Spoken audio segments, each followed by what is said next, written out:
L'hydrogène du Mali est là. Les recherches sur le site de Boura Kébougou à Kati ont prouvé que notre sous-sol regorge de l'hydrogène pur. Et c'est cette bonne nouvelle que le directeur général de Petromali ramène de sa visite de chantier. Abbas Fambouri Traoré et Aliou Touré étaient nos envoyés spéciaux à Boura Kébougou.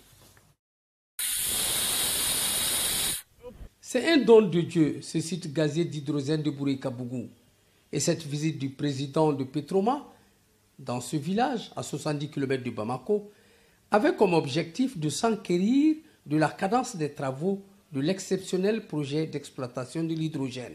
Notre sous-sol ici, dans un rayon d'1 kilomètre, est d'une richesse inégalée encore. Je suis dans l'industrie depuis presque 35 ans. Ça, c'est la première fois que je fais un projet de cette envergure. L'hydrogène, c'est la première fois que je fais ça. Si on regarde d'abord par rapport à l'exploration qui se fait au niveau du pétrole et du gaz, que tu as une chance de réussite de 2 sur 6, 2 sur 10, ici c'est 100%. Déjà, un trou est en essai d'exploitation. Depuis 2013, le village de Boura Kébougou est électrifié, en plus de servir aux commodités du camp. C'est alors le couronnement de beaucoup d'efforts.